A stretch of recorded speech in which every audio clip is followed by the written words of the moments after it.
Bapak Ibu mungkin masih ingat nih. Ayo nyanyi dulu kita. Ayo dulu. Belajar Pancasila, beriman dan bertakwa pada Tuhan yang Esa dan berakhlak mulia, berkebinekaan global, gotong royong mandiri, kreatif dan bernalar kritis.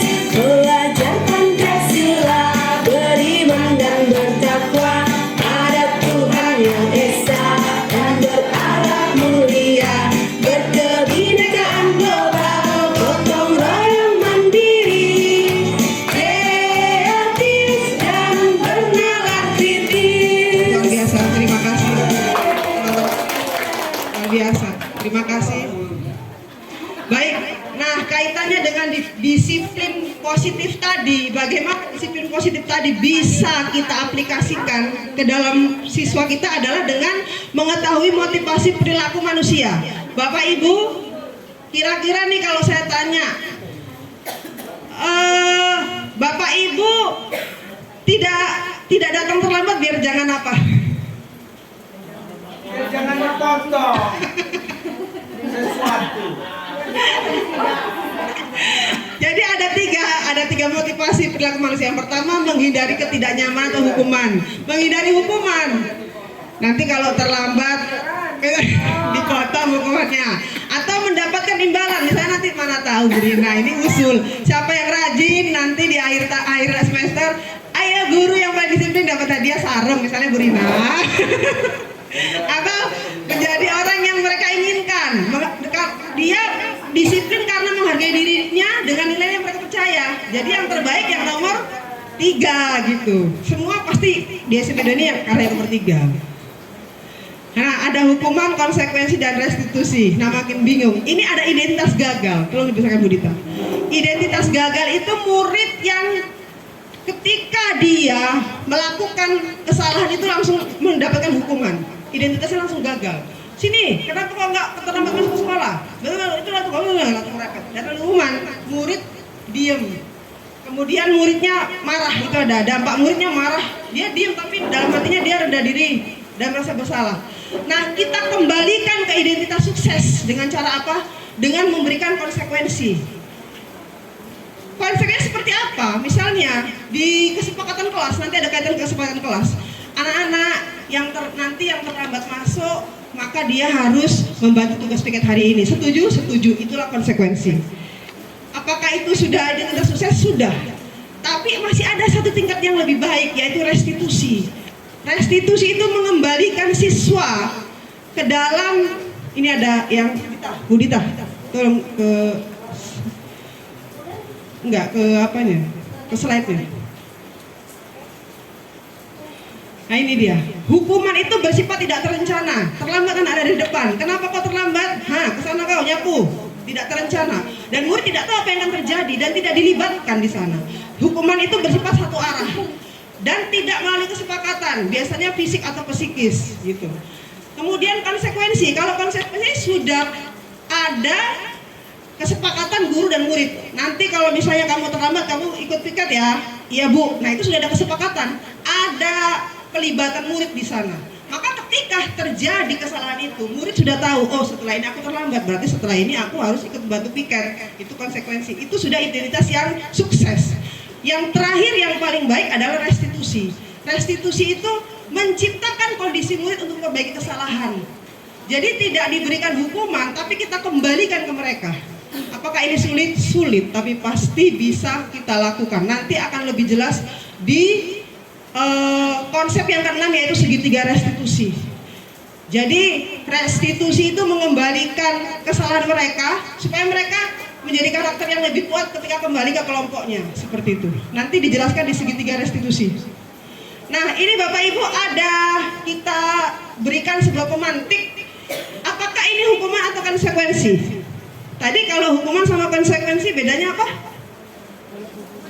Kalau hukuman searah, konsekuensi? Iya, ada kesepakatan. Kalau lari mengelilingi lapangan 2 kali karena terlambat hadir, itu termasuk hukuman atau konsekuensi? Kita lihat ya. Iya, benar. Yang lanjut.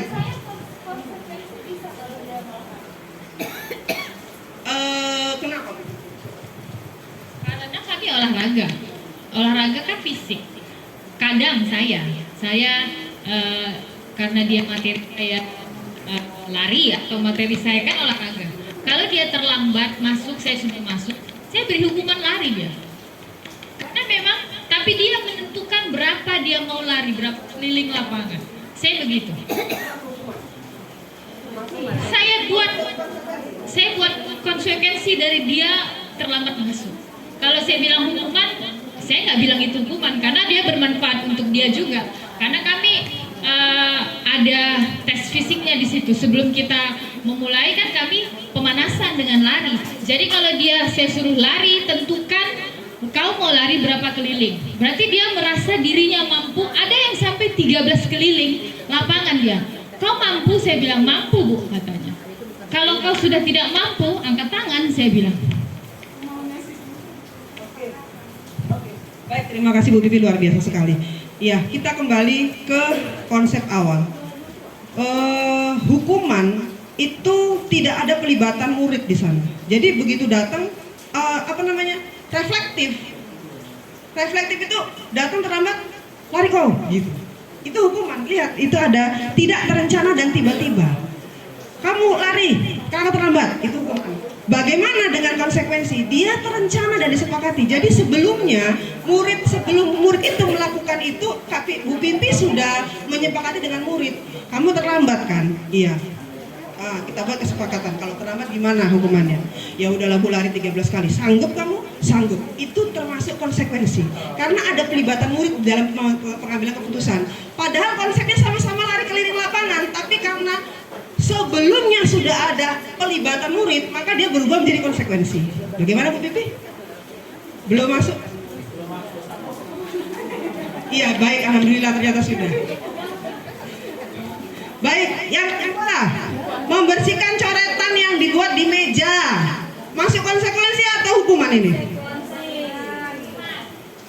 Dia nyoret, habis dicoreti dibersihkan. Nah, ini konsekuensi Bapak Ibu. Dia bertanggung jawab terhadap apa yang dibuatnya. Setelah dicoret, dihapus. Kemudian dihukum oleh penghargaan. Ini yang kemarin agak rame ya. Bapak Ibu, mungkin kita sering juga gitu ya. Nak, sini dulu kau. Apa itu, Bu? Nanti kau kalau rajin kau membersihkan piket, saya kasih reward. Ada reward and punishment. Paradigma kita selama ini adalah reward and punishment itu sesuatu yang wajar. Nah, ternyata ada perubahan-perubahan dalam teori bahwa sudah nggak berlaku lagi reward and punishment, udah jadul. Yang benar adalah apa? Kita lihat kemarin. Dihukum oleh penghargaan. Kenapa penghargaan itu menghukum? Ketika siswa misalnya, setiap melakukan sebuah kebajikan kita berikan penghargaan. Tiba-tiba suatu saat siswa itu melakukan kebajikan tidak kita kasih penghargaan. Apa yang siswa itu rasakan? Nah, misalnya ini ada murid, pokoknya setiap hari siapa yang rajin piket kasih roti, kata kepala wali kelasnya. Rupanya yang rajin setiap hari si AB. Ketika hari berikutnya AB rajin, tapi wali kelasnya nggak ngasih roti. Apakah yang dirasakan murid AB tadi? Kecewa. Itulah maksudnya dihukum oleh penghargaan. Kenapa? Dia melakukan kebajikan bukan dari motivasi intrinsiknya, tapi dari motivasi ekstrinsiknya, sehingga dia tidak jangka panjang, itu hanya berlaku untuk jangka pendek. Jadi nanti ketika mereka sudah keluar dari zona sekolah dan sudah masuk ke dunia kerja, dia akan terbawa-bawa, dia melakukan kebajikan hanya karena ada penghargaan. Gitu. Kita tidak ingin mengharapkan itu tentu saja.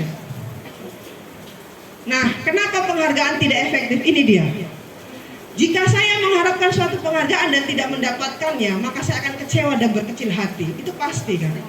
Udah rajin datangnya kan, nanti yang rajin dapat hadiah. Tahu-tahu pas giliran kawan dapat hadiah, giliran kita rajin dapat hadiah. Nah, kita kecewa gitu. Itulah motivasi ekstrinsik dari luar. Kemudian penghargaan itu merusak hubungan. Seperti tadi, ketika murid A diberikan penghargaan, murid B tidak, maka akan terjadi rasa kecewa di sana. Yang terakhir, materi keyakinan pertanyaan pemantiknya adalah mengapa harus keyakinan kelas dan bukan peraturan kelas? Di setiap kelas sudah tertempel keyakinan kelas di kelas masing-masing. Kenapa nggak dibuat peraturan kelas aja? Kenapa harus keyakinan kelas atau kesepakatan kelas? Kenapa? Ya silakan Bu Ratna.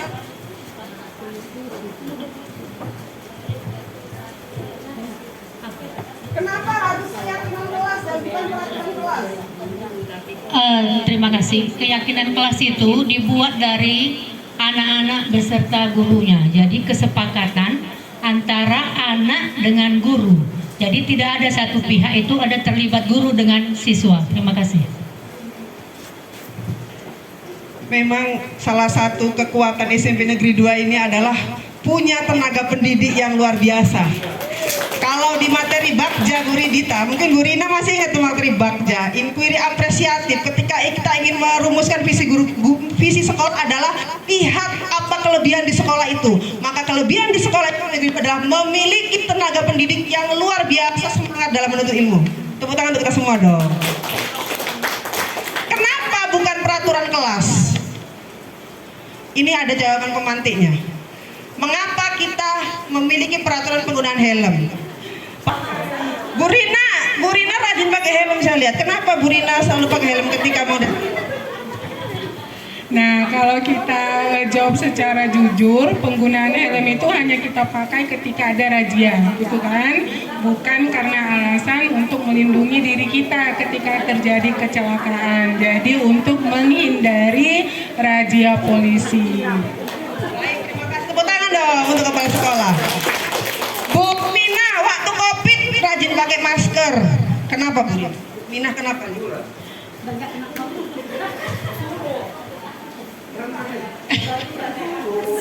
Karena jangan terpapar COVID, jadi harus melindungi mulut ataupun pernapasan. Ya, baik, bagus sekali. Jadi jawaban yang pertama tadi itu motivasi ekstrinsik. Kenapa? Karena penggunaan helm karena takut hukuman, nanti ditilang.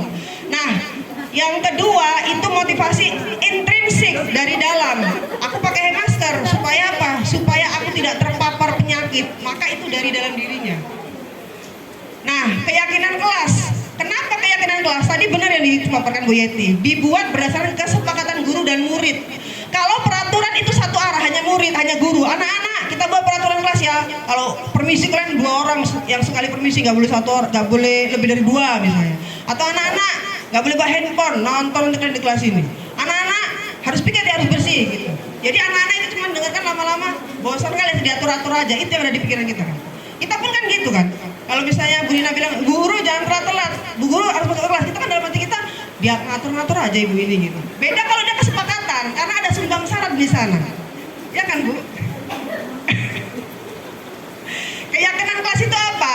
Nilai-nilai kebaikan atau prinsip-prinsip yang disepakati secara universal, yang disepakati tersirat atau tersurat, lepas dari latar belakang suku, negara, bahasa atau agama.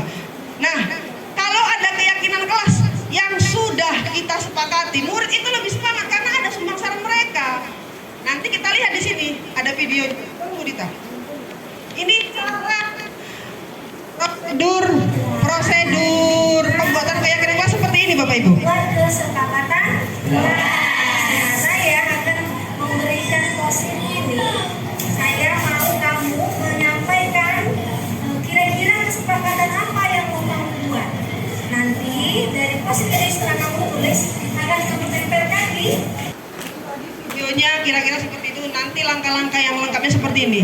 Nah, jadi sebelum kita menentukan keyakinan kelas, ada sumbangsaran murid di sana. Pastikan murid-murid semua sudah dalam keadaan nyaman, aman, sehingga mereka merdeka untuk memberikan pendapatnya. Nah, setelah selesai, kita mengubah ke kalimat positif. Misalnya kan anak-anak keyakinan kelas apa? Jangan tidur Bu waktu belajar. Oke. Jangan makan-makan Bu. Pasti ada kata jangan. Karena selama ini peraturan yang kita pahami adalah ada kata negasi di sana, ada kata larangan. Itu kita ubah ke kalimat positif. Sekarang pertanyaan pemantiknya adalah kenapa harus diubah ke kalimat positif Bapak Ibu? Kenapa nggak itu aja loh? Jangan tidur saat jam pelajaran, jangan membuli teman. Kenapa harus diubah ke kalimat positif? Mungkin ada yang bisa menjawab?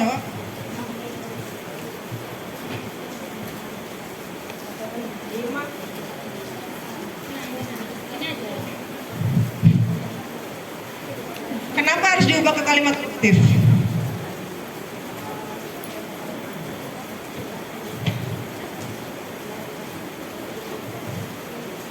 Halo.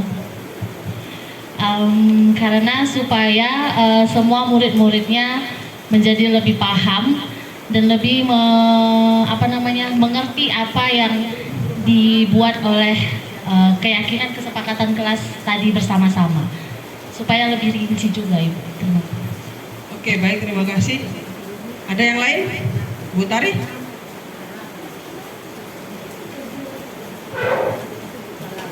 Menurut saya kalau menggunakan bahasa negatif dia lebih ke kalimat perintah.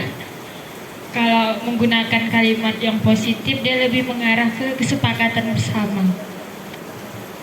Baik, terima kasih. Kenapa harus diubah ke kalimat positif? Yang pertama, kalau kita menggunakan kalimat negatif berdasarkan teori yang sudah pernah dipelajari, anak-anak itu cenderung menghilangkan kata jangan. Jangan coreti dinding, jangannya dihilangkan, dinding dicoreti. Jangan pakai topi terbalik, jangannya dibuang, dilupakan. Yang diingat topi dipakai terbalik. Itu yang pertama. Yang kedua, kalau kita menggunakan kalimat positif, maka di dalam alam bawah sadar mereka yang tertanam adalah aku harus melakukan itu sesuai dengan keyakinanku. Jadi tidak ada pemaksaan di sana. Tapi kalau ada kalimat jangan, kesannya itu ada pemaksaan di sana, ada hukuman. Jangan. Maka kita ubah menjadi kalimat positif supaya mereka melakukannya sesuai dengan kesadaran mereka dan kenyamanan mereka. Kemudian di kesepakatan kelas itu juga harus termaktub nilai-nilai kebajikan. Misalnya tadi yang datang tepat waktu, itu nilai kebajikannya apa kira-kira Bapak Ibu?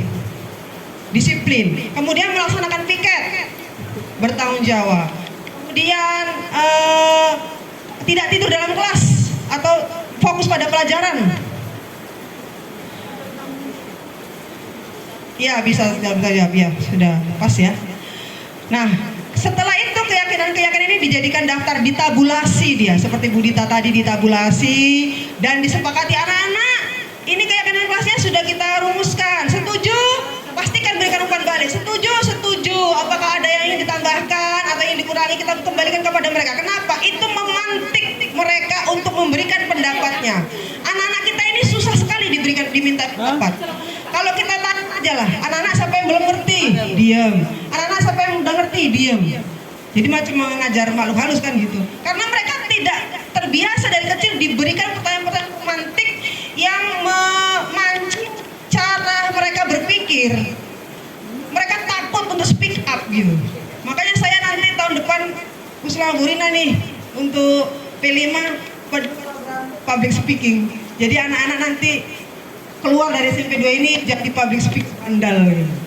Jadi MC di acara-acara. Jadi nanti kalau ada kegiatan literasi Senin sampai hari Selasa, Rabu, Kamis, Jumat, Sabtu itu nggak Bu Pipi lagi yang megang mic, tapi murid yang pegang mic itu impian. Kemudian meninjau ulang. Setelah selesai